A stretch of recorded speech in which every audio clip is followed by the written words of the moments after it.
स्वागत है। तो आइए नजर डालते हैं नागपुर की विविध हलचल पर।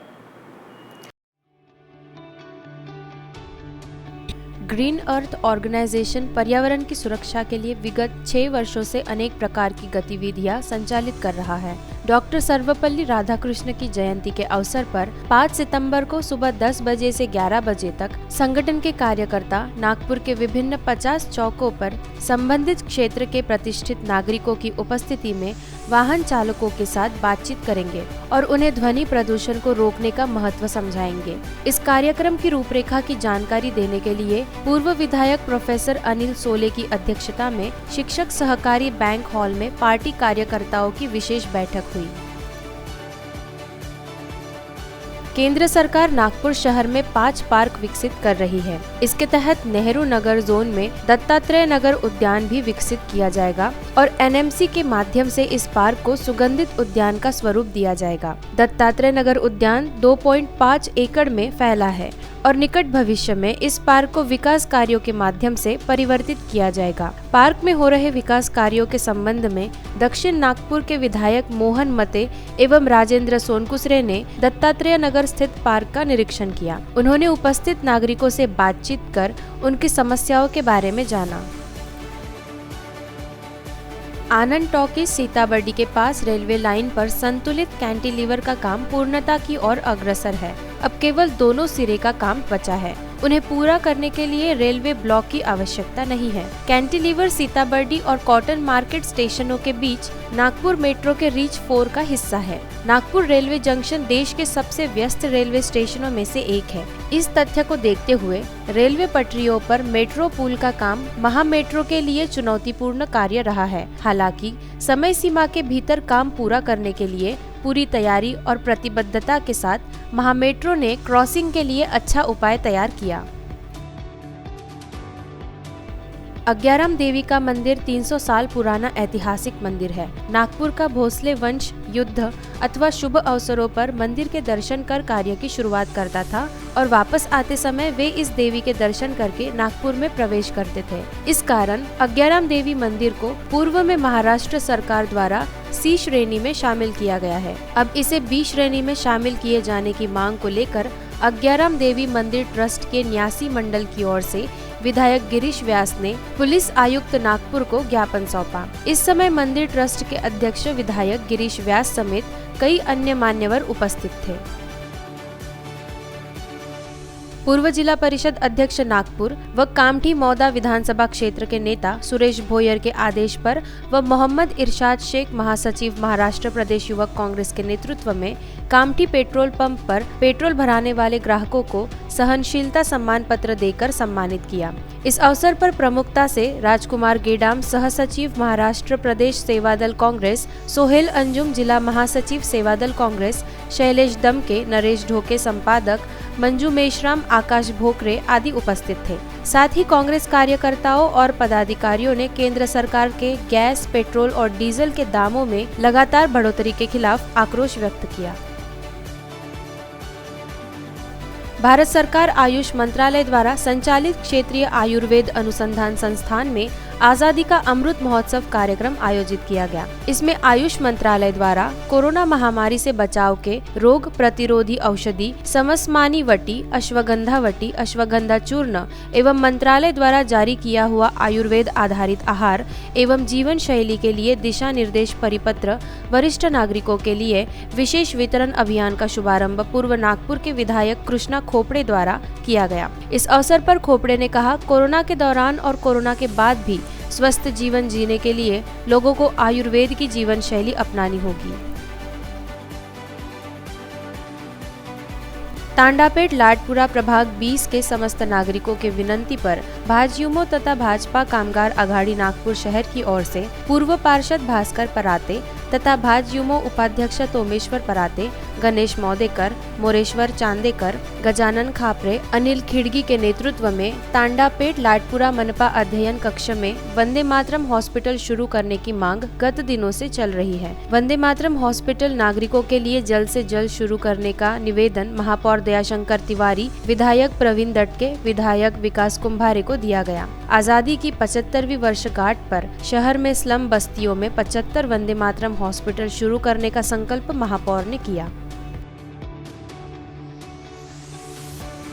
केंद्र सरकार के खिलाफ विरोध प्रदर्शन करते हुए युवक कांग्रेस ने फिर से पेट्रोल, डीजल, रसोई गैस के दाम बढ़ाए जाने पर वैरायटी चौक पर केंद्र सरकार के खिलाफ जमकर नारेबाजी की। महाराष्ट्र प्रदेश कांग्रेस उपाध्यक्ष कुणाल राउत के नेतृत्व में किए गए इस कार्यक्रम में प्रदेश महासचिव अजीत सिंह, जिला प्रभारी श्रीनिवास नालनवार ने कहा कि केंद्र सरकार अपनी नाकामी छुपाने के लिए और अपने उद्योगपति मित्रों को फायदा पहुंचाने के लिए बार बार पेट्रोल, डीजल के साथ रसोई गैस के दाम बढ़ाकर जनता की परेशानी बढ़ाने का कार्य कर रही है। सत्ता में आने से पहले इस सरकार ने बड़े बड़े दावे किए थे, लेकिन यह सरकार हर मोर्चे पर नाकाम रही।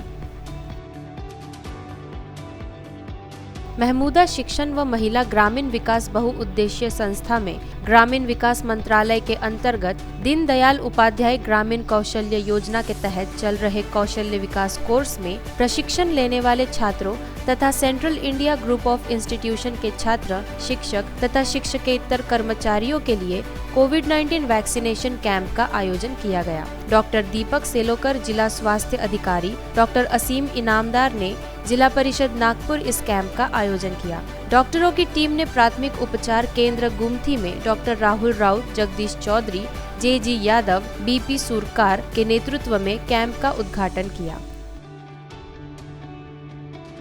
पूर्व मंत्री रमेश चंद्र बंग की उपस्थिति में हिंगना तालुका के वरधामना के कई भाजपा कार्यकर्ता राकापा में शामिल हो गए। प्रवेश करने वालों में वरधामना के पूर्व सरपंच गंगाधर राव कचोरे, पूर्व उप सरपंच विद्यमान ग्राम पंचायत सदस्य मिलिंद कचोरे, ईश्वर भेंडे, लीलाधर मानमोड़े, राजू भेंडे, दिलीप भेंडे, फजीद दमाहे आदि शामिल हैं। पूर्व मंत्री रमेश चंद्र बंग ने पार्टी का दुपट्टा पहनाकर कार्यकर्ताओं का स्वागत किया। प्रतिभागियों ने यह भावना व्यक्त की कि हम इस विचार के साथ राकापा में शामिल हुए हैं कि गांव के समग्र विकास के लिए बंग के साथ मिलकर अपना योगदान दे सके और राष्ट्रवादी कांग्रेस पार्टी की विचारधारा को हर किसी तक पहुंचा सके।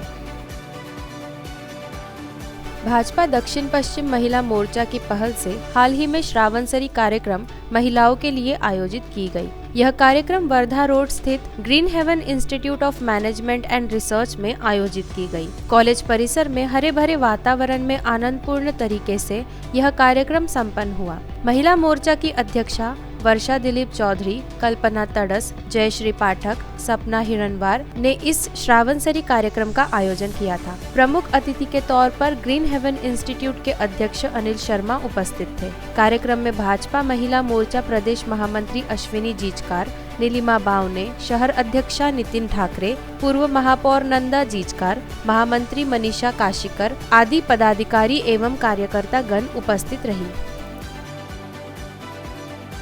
काटोल में हाल ही में संपन्न हुए राज्य स्तरीय काटोल चषक फुटबॉल स्पर्धा में विजयी रहे नागपुर के कनौजिया फुटबॉल क्लब के खिलाड़ियों का महापौर दयाशंकर तिवारी ने सत्कार किया। इस अवसर पर वरिष्ठ नगर सेवक सुनील अग्रवाल, कनौजिया फुटबॉल क्लब के प्रशिक्षक सतीश कनौजिया, प्रबंधक राजेश कनौजिया उपस्थित थे। कनौजिया फुटबॉल क्लब के प्रबंधक राजेश कनौजिया ने टीम के खिलाड़ियों और उनकी उपलब्धियों के बारे में उपस्थित मान्यवरों को जानकारी दी। उन्होंने इस बात पर भी प्रकाश डाला कि टीम में कई खिलाड़ी जरूरतमंद छात्र और बेरोजगार युवक हैं। अपनी कड़ी मेहनत और बेहतरीन फुटबॉल खेलकर इन खिलाड़ियों ने क्लब और शहर का नाम रोशन किया है। सतना निवासी एवं 14 अगस्त को जन्मा एक बच्चा पहले तो स्वस्थ लग रहा था, किंतु कुछ घंटों बाद वह नीला पड़ने लगा। सतना मध्य प्रदेश में इलाज करने वाले बाल रोग विशेषज्ञ को कुछ गंभीर हृदय रोग का संदेह था और उसने बच्चे के माता पिता को नागपुर में इलाज कराने का निर्देश दिया, क्योंकि वहाँ उन्नत चिकित्सा सुविधाएं नहीं थी। बच्चे को 8 घंटे में सतना से किंग्सवे हॉस्पिटल्स नागपुर में ले जाया गया। किंग्सवे हॉस्पिटल में बच्चे का ऑक्सीजन स्तर सिर्फ 40% था। उसके दिल की स्थिति बहुत गंभीर थी, लेकिन किंग्सवे हॉस्पिटल्स के चिकित्सकों और नर्सों को बच्चे की जान बचाने में कामयाबी मिली और बच्चे को जीवन दान मिला।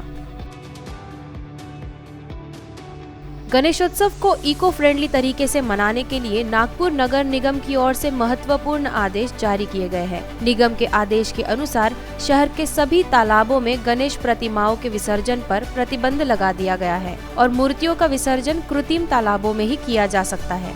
इसके अलावा पीओपी की मूर्तियों की खरीद बिक्री पर रोक लगा दी गई है।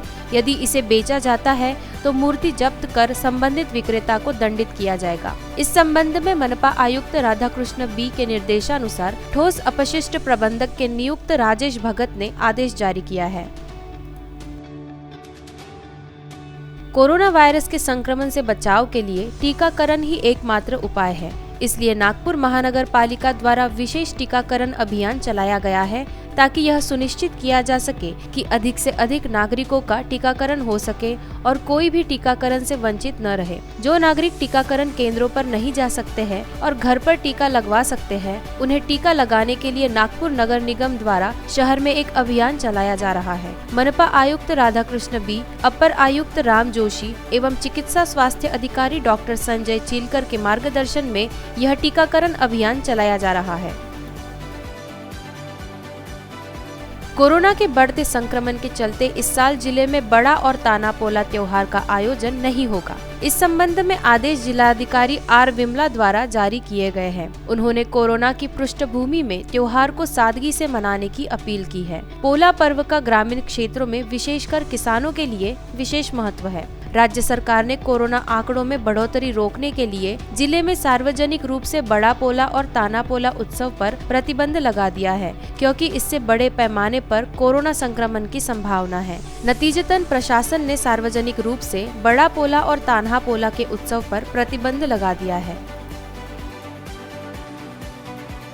वाटर मास्टर नामक कंपनी की नवीनतम मशीनों के माध्यम से तालाब व नदी की सफाई, शहर के सौंदर्यीकरण के साथ ही सूखे कचरे पर प्रोसेसिंग करने वाले प्रकल्प की प्रस्तुति महापौर दयाशंकर तिवारी के समक्ष की गई। इस अवसर पर वरिष्ठ पार्षद सुनील अग्रवाल, उपायुक्त राजेश भगत, कार्यपालक अभियंता लोक स्वास्थ्य यांत्रिकी विभाग डॉक्टर श्वेता बनर्जी, घन कचरा प्रबंधन नोडल अधिकारी डॉक्टर गजेंद्र महल्ले आदि मौजूद थे। इस दौरान महापौर को दोनों विषयों की जानकारी दी गई। वाटर मास्टर कंपनी की मशीनें शहर में तालाबों, नदियों के गहरीकरण, जल शोधन के साथ ही और सौंदर्यीकरण के 3 उद्देश्यों को सफलतापूर्वक प्राप्त कर सकती है। कन्हान नगर परिषद के अंतर्गत रिलायंस स्टोर मॉल की स्थापना की जा रही है, अतः स्थानीय व्यापारियों और दुकानदारों ने जिलाधिकारी और कन्हान पिंपरी नगर प्रशासन को ज्ञापन जारी कर रिलायंस स्टोर को एनओसी जारी न करने का अनुरोध किया है। पिछले 2 साल में राज्य सरकार लॉकडाउन और संबंधित प्रतिबंधों के चलते व्यापारी एवं छोटे दुकानदार बेहद परेशान हैं और उनका काफी आर्थिक नुकसान हुआ है। इसी तरह अगर शहर में रिलायंस का स्टोर खुल जाता है तो छोटे बड़े दुकानदारों को भारी आर्थिक नुकसान होने की प्रबल संभावना है। अतः प्रशासन को विषय को गंभीरता से लेने और रिलायंस स्टोर को एनओसी न जारी करने का आह्वान किया गया है। स्वास्थ्य विशेषज्ञों द्वारा यह देखा गया है कि पूर्व कोरोना मरीजों के मन में बहुत सी गलत फहमियां हैं और वे लापरवाह हो रहे हैं। कई पूर्व मरीजों में मधुमेह, फेफड़ों में दर्द आदि समस्याएं होने की बात सामने आई है। यह पूर्व मरीज हेल्थ चेकअप कराने से हिचकिचाते हैं। अतः हाल ही में ग्रामीण स्वास्थ्य प्रशिक्षण केंद्र सावनेर तथा इंडियन मेडिकल एसोसिएशन द्वारा पूर्व कोरोना मरीजों की पूर्ण शारीरिक जांच हेतु IMA hall Nagpur road Saoner में सावनेर तहसीलदार और उप विभागीय अधिकारी अतुल मेहत्रे की अध्यक्षता तथा मान्यवरों की उपस्थिति में निशुल्क जांच शिविर का आयोजन किया गया। इस शिविर में लगभग 120 पूर्व कोरोना पीड़ित मरीजों की निशुल्क जांच की गई।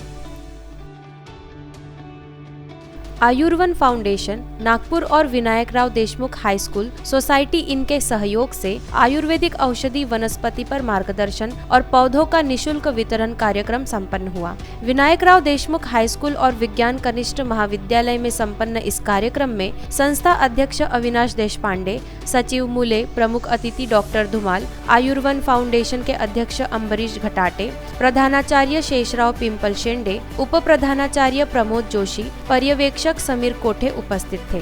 संस्थाध्यक्ष अविनाश देशपांडे ने आयुर्वेदिक औषधि वनस्पति का दैनंदिन जीवन में महत्व विशद किया।